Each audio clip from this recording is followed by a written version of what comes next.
अस्सलाम वालेकुम, welcome to my YouTube channel gain knowledge and my name is Farwa Zahid. तो इससे प्रीवियस लेक्चर में हमने क्या पढ़ा था? हमने पढ़ा था प्रपोजिशनल लॉजिक किसे कहते हैं, क्या डेफिनेशन होती है, प्रपोजिशंस क्या होते हैं, डेफिनेशन ऑफ लॉजिकल फार्मूला पढ़ा था, meaning of logical formula, classification of logical formula पढ़ा था। यहाँ तक हमने क्या कर ली थी? अपनी थ्योरी कवर कर ली थी। ठीक है, हमने पढ़ा था प्रपोजिशंस कैसे कैसे किसे कहते हैं, सिंबल्स क्या होते हैं, वेरिएबल्स क्यों यूज करते हैं, प्रिमिटिव स्टेटमेंट्स क्या होती हैं और कंपाउंड स्टेटमेंट्स क्या होती हैं। आप लोगों को स्लाइड बैक करके दिखा देती हूँ, जैसे कि ये था। ठीक है, बेसिक कंसेप्ट्स ऑफ प्रपोजिशनल्स क्या होते हैं, टोटोलॉजी, कॉन्ट्रडिक्शन, सेटिस्फाइबल क्या होता है, फिर प्रिमिटिव और कंपाउंड प्रपोजिशंस क्या क्या होते हैं। ठीक है, और वो कैसे आप उसको डिफाइन कर सकते हो। ठीक है, एटॉमिक और कंपाउंड प्रपोजिशंस क्या होते हैं, एग्जांपल हमने देखी थी, और हमने different propositional logic symbols check किए थे और उनका हमने देखा था कि उनकी प्रेसिडेंस क्या है, उनको किस ऑर्डर में आप सॉल्व कर सकते हो।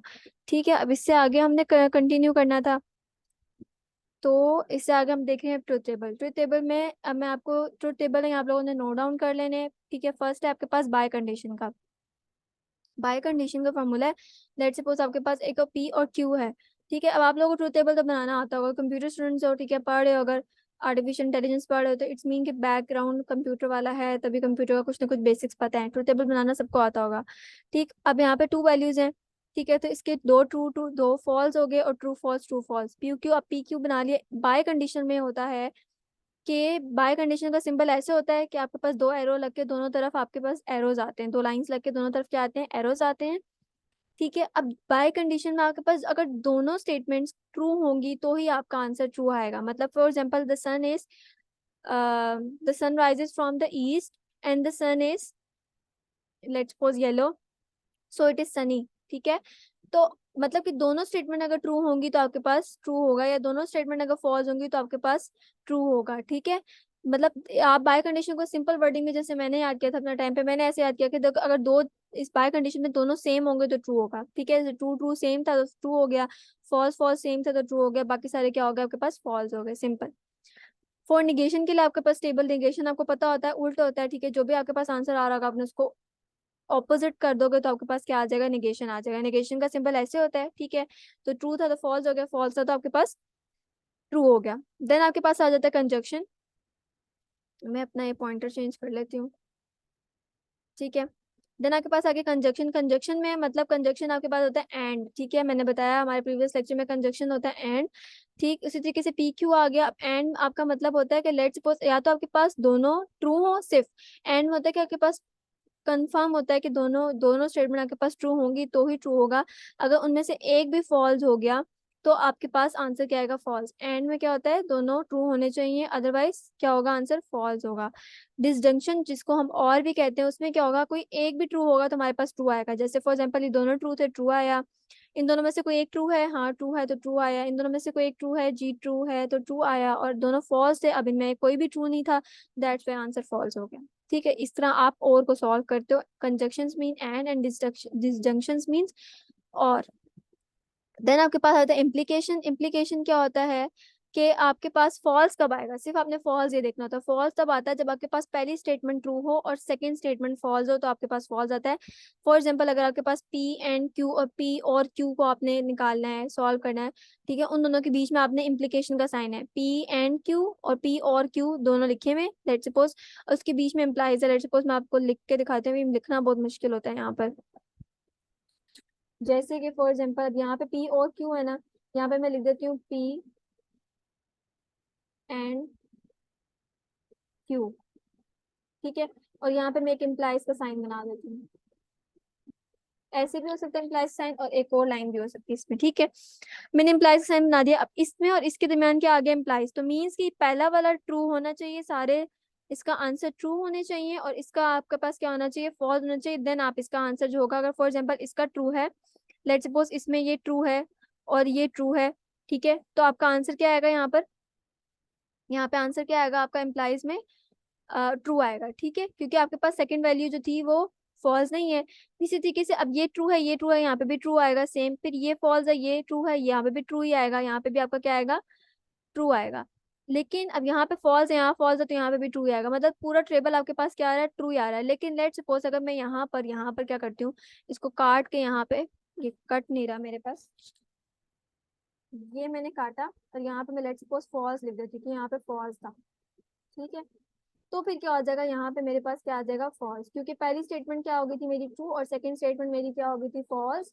तो इस वजह से मेरे पास आंसर क्या है, फॉल्स। ये इम्प्लीकेशन का जो साइन है समझाने के लिए मैं थोड़ा सा लिखा है, ठीक है, ताकि आप लोगों को समझ आ जाए कि क्या सीन होता है इसके अंदर। देन यहाँ से सिलेक्ट कर लेते हैं, ओके।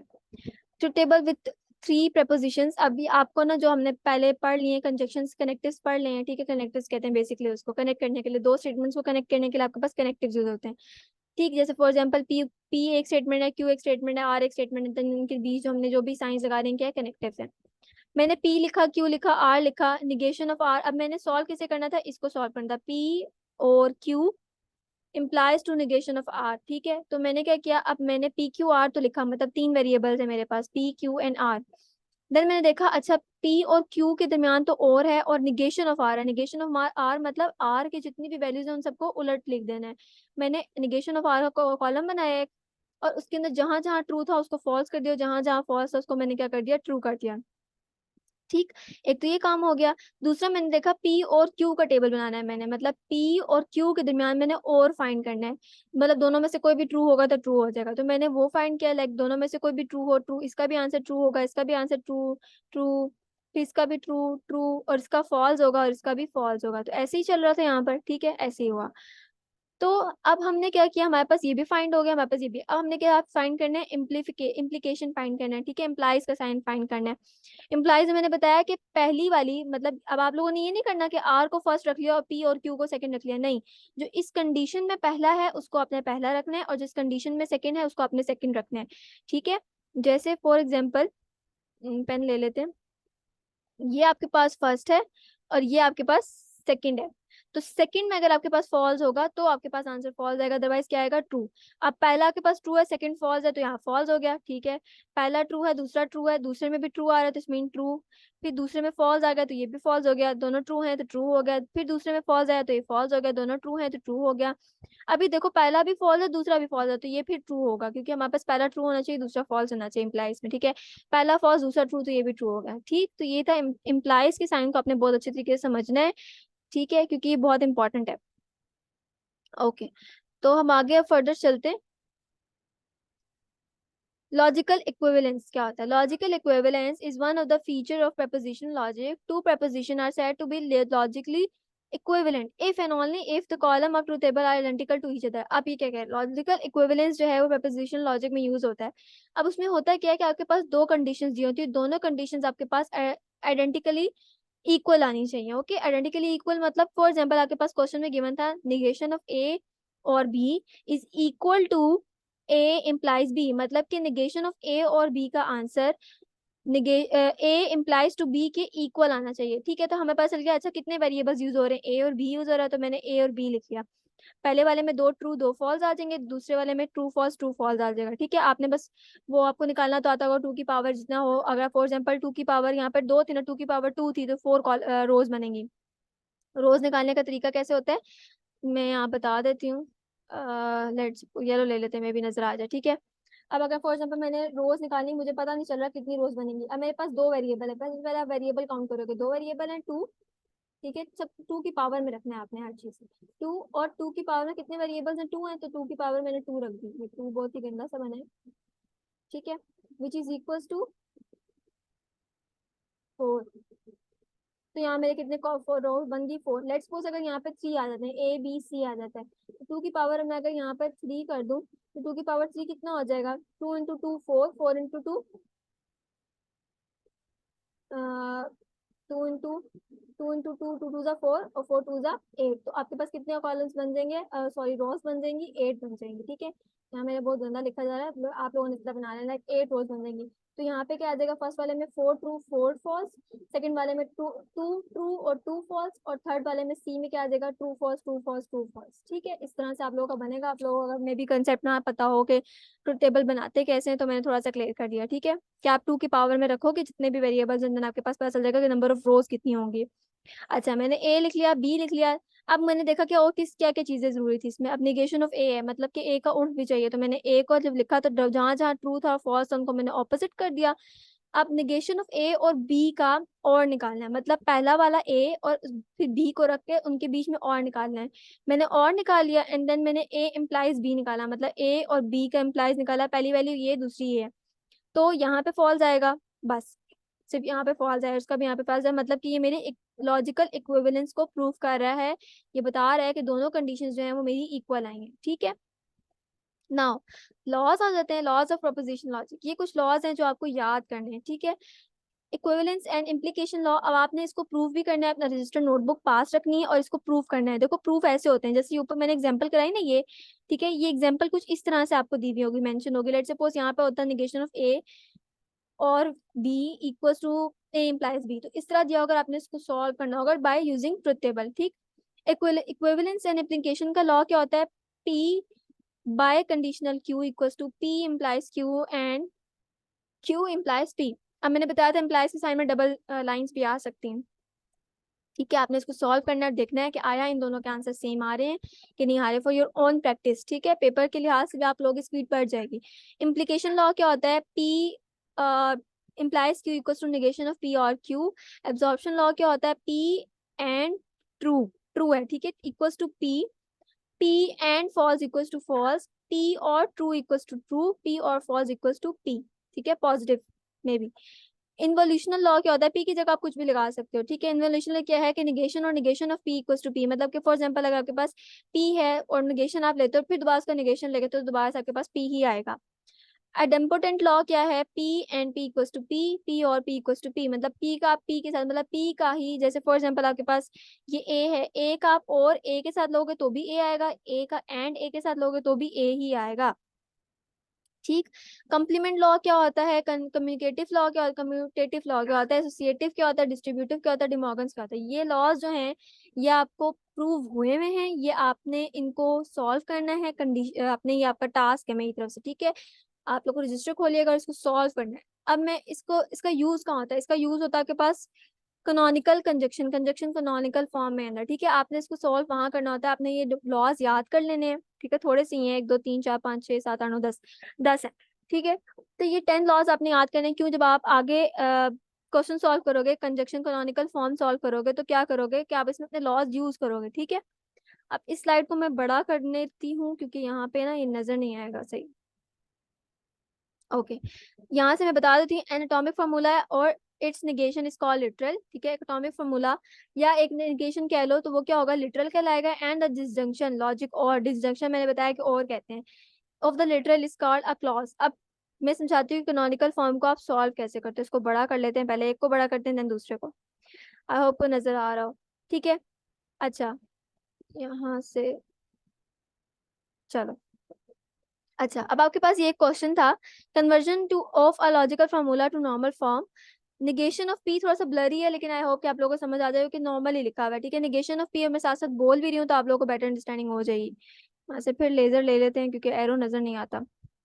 ठीक है, negation of P implies to bracket bracket Q implies negation of R and negation of bracket R implies negation of Q. अब आपने इसको सिंप्लीफाई करना है वहां तक जहां तक आपका एंड और नहीं रह जाता, सिर्फ एंड और रह जाएगा या निगेशन रह जाएगा, ये चीजें रह जानी चाहिए, बाकी सारी चीजें आपके इसमें से खत्म हो जानी चाहिए। ठीक है, अच्छा, अब हम इसको सॉल्व करते हैं, सिंप्लीफाई करते हैं, देखते हैं कहाँ तक सिंप्लीफाई हो सकता है।